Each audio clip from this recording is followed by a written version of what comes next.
Assalamualaikum warahmatullahi wabarakatuh. Baik, di sini saya akan memproses uji Kolmogorov Smirnov test. Oke, di sini ada uji signifikansi data penelitian, kemudian ada uji KS data X. Oke, untuk langkah awal kita akan memproses pada uji KS data X. Maka nilai X di sini ada berjumlah 20 data. Kita salin terlebih dahulu ke uji KS data X. Sebelum itu kita urutkan dari kecil hingga terbesar dengan cara data. Kita klik data, kemudian sort, continue with the current selection. Lalu kita OK. Nah, maka data-data ini telah berurutan dari kecil hingga terbesar. Oke, selanjutnya untuk menyelesaikan FCUM, kita mengurutkan angka karena ini tentang probabilitas munculnya angka ini, berapa kemungkinan terhadap data seluruhnya. Maka kita urutkan.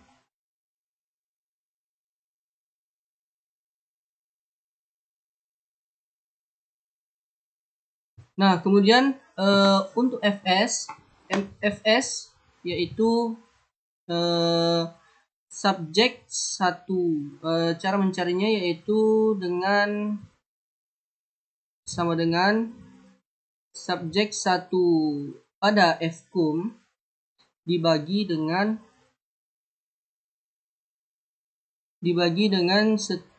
subjek terakhir FCUM. Maka ini untuk subjek FCUM yang subjek ke-20, maka kita beri tanda dolar agar tidak mengulang-ulang. Lalu kita enter. Kita sorot sampai data ke-20. Oke, FS ini disebut juga dengan peluang. Dan untuk mencari ZI, maka caranya yaitu kita ketik sama dengan buka kurung data subjek 1 dikurang dengan rata-rata. Data subjek 1 dikurang dengan rata-rata. Tutup kurung, lalu dibagi dengan standar deviasi. Dan untuk rata-rata dan standar deviasi kita ikat dengan dolar.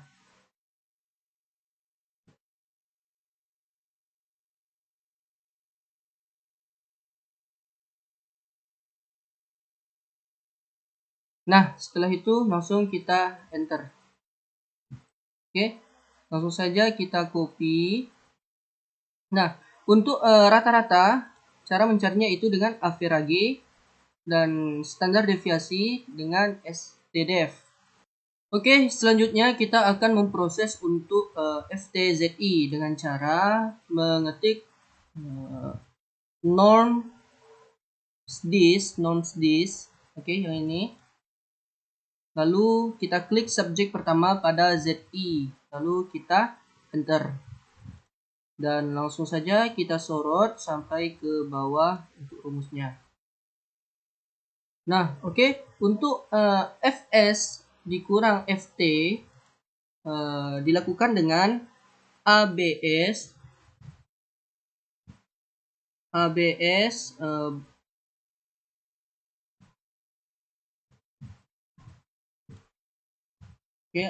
subjek pertama FS dikurang dengan subjek pertama FT. Nah, oke. Lalu kita sorot sampai ke bawah. Nah, oke, selanjutnya untuk mencari D hitung dicari dengan mengetik sama dengan max. Kita sorot semua data, lalu kita enter. Nah, telah dapat untuk nilai maxnya itu 0,100442708. Nah, oke. Selanjutnya untuk K-tabel. K-tabel yaitu mengambil nilai kritis uji Kolmogorov-Smirnov. Ini tabel nilai kritis uji Kolmogorov-Smirnov. Nilai penelitian kita ada 20 data. Maka bebaskan satu data. Maka untuk K-tabel kita mengambil pada nilai yang ke-19. Karena kita ada 20 data, kita bebaskan satu data, maka kita ambil data nilai kritis Kolmogorov-Smirnovnya pada nilai ke-19. Pada nilai kritisnya yang kita ambil yaitu alfa 0,05. Maka kita lihat untuk nilai ke-19 untuk 0,0 alfa 0,05 yaitu 0,301. Maka langsung saja kita buat 0,301. Oke. Lalu enter. 0,301. Nah, oke. Selanjutnya hipotesis kemungkinan H0. H0 itu yaitu data berdistribusi normal, H1 data tidak berdistribusi normal. Daerah keputusan, data berdistribusi normal jika D hitung itu tuh lebih kecil dari K tabel. Oke, langsung saja kita buat. Untuk nilai D-nya yaitu 0,100442708. Dan untuk nilai K-nya yaitu 0,301. Maka bisa kita lihat untuk 0,10 dengan 0,30. Maka nilai D ini lebih kecil daripada K. Nilai D lebih kecil dari nilai K tabelnya. Karena nilai 0,10 ini memang lebih kecil dari 0,30. Maka kalau kecil nilai D-nya, maka data ini berdistribusi normal. Maka bisa kita katakan untuk H0-nya diterima dan H1-nya ditolak. Nah, maka ini kesimpulannya. Untuk H0-nya diterima, H1-nya ditolak. H0 diterima karena data ini merupakan data berdistribusi normal. Dikatakan data berdistribusi normal karena nilai D-nya lebih kecil daripada K0, K tabelnya, yaitu 0,301. Oke, selanjutnya kita akan menguji untuk uji signifikansi. Pada uji KS data X telah kita dapat kesimpulannya yaitu H0 diterima, H1 ditolak. Oke, untuk uji signifikansi data penelitian kita harus mengurut data dari data X, oke, diurut dari kecil hingga terbesar dan huruf Y mengikuti. Jadi caranya yaitu di blok, kemudian data, kemudian sort, kalau masih tercentang diuncentangkan, kemudian kolom B. Untuk kolom B-nya itu terurut dan Y-nya akan ikut. Oke, karena di sini saya sudah melakukannya, sudah mengurutnya, maka langsung saja kita memproses untuk Y kurang X untuk mencari data D. Oke.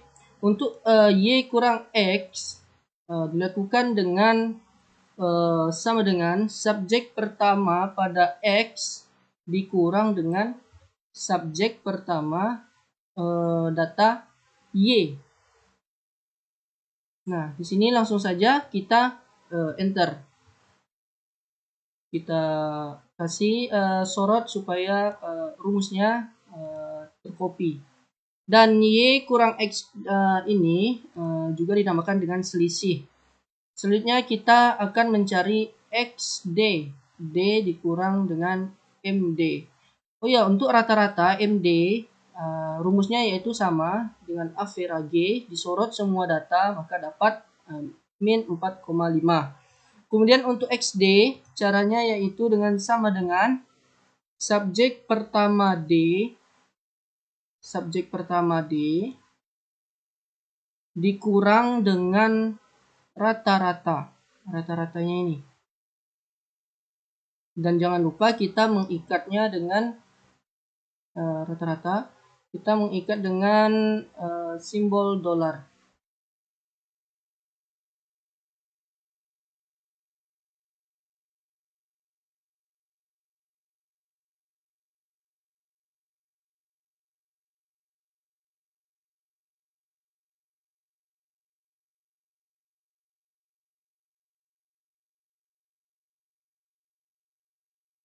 Nah, oke. Subjek pertama dikurang dengan rata-rata. Jangan lupa diikat dengan simbol dolar supaya kita tidak mengulang-ulang rumusnya. Langsung saja kita enter dan kita sorot hingga ke bawah agar rumusnya tercopy. Oke, selanjutnya untuk X D pangkat 2 langsung saja kita ketik sama dengan subjek pertama dari XD kemudian di pangkat 2. Oke. Selanjutnya kita enter. Lalu kita sorot sampai ke bawah.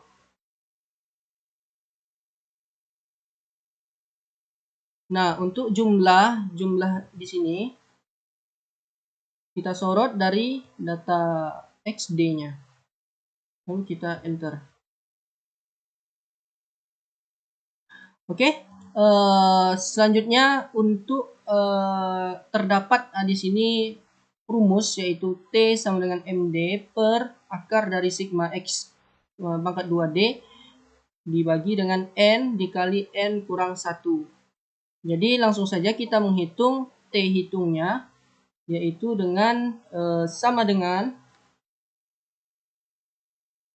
dengan rata-ratanya.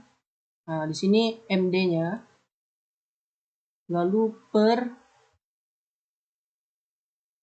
untuk akar yaitu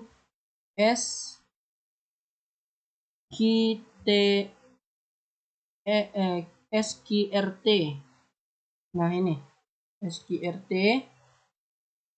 Kemudian jumlah XD, sigma XD-nya ini XD kuadratnya, XD kuadrat. Kemudian dibagi lagi dengan N. N-nya jumlah 20 dikali dengan buka kurung lagi 20 dikurang 1. Lalu tutup kurung. Oke. Kita cek dulu. Oke, di sini ada ulang pada di sini terdapat buka kurungnya. Lalu di sini ada tutup kurung. Nah, oke, langsung saja kita enter. Nah, maka telah kita dapat yaitu minus 3,59019. Oke. Selanjutnya untuk T-table. Untuk T-table data kita berjumlah yaitu 20, maka kita akan membebaskan dua data karena data kita sudah berpasangan, yaitu data X dan data Y. Maka diambil dari data T-tabelnya, kita ambil dari tabel UJT. Tabel UJT yang kita ambil yaitu data yang ke-18. Nah, ini data yang ke-18 dengan titik presentasi distribusinya pada 0,050. Oke. Kita membuang 2 karena sudah berpasangan. Dari 20 kurang 2, maka kita ambil data yang ke-18. Langsung saja kita copy, lalu kita pastekan. Enter. Nah, oke. 2,10092. Oke, udah sama.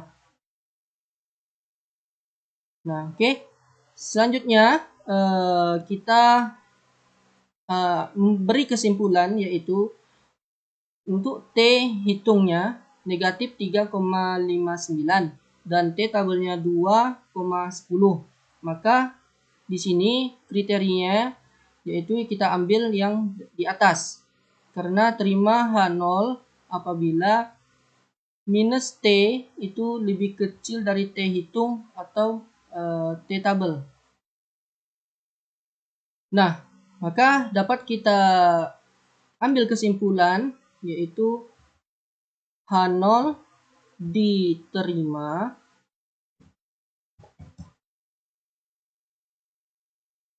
dan H1 ditolak. Dia tidak menerima H1 karena H1 diterima apabila T hitung itu lebih besar daripada T tabel. Kita lihat di sini T hitung kita lebih kecil daripada T tabelnya.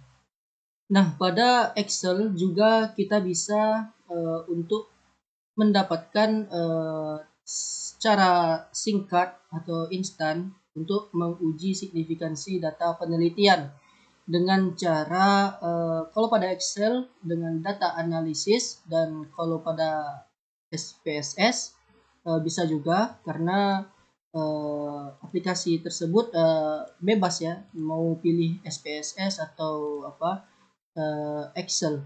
Pada Excel kita menekan atau mengklik di sini data analisis, kemudian kita mencari yaitu to test pirate to sample for means. Nah, di sini kita oke kan. Oke. Untuk variabel 1, oke, hapus dulu. Untuk variabel 1 kita sorot untuk data X-nya. Nah, untuk variabel 2 kita sorot data Y-nya. Kemudian pada outputnya kita centang new worksheet. Nah, di sini kita bikin nama di sini yaitu signifikansi, lalu kita okekan. Nah, ini langsung otomatis dapat uji signifikansinya. Oke, saya salin dulu sheet ini ke uji signifikansi. Nah, di sini kita lihat bahwa untuk T hitungnya sama dengan apa yang kita lakukan secara manual. 3 minus 3,59. Nah, oke. Dan untuk T tabelnya sama juga yaitu 2,10. Nah, di sini 2,9 jika digenapkan akan menjadi 2,10. Maka itu sama saja. Nah, ini cara instan pada Excel. Oke, juga bisa untuk ke cara melalui aplikasi SPSS. Oke, mungkin ini saja yang dapat saya sampaikan. Apabila ada kesalahan atau kekurangan, mohon dimaafkan. Saya akhiri. Wabillahi taufiq wal hidayah. Wassalamualaikum warahmatullahi wabarakatuh.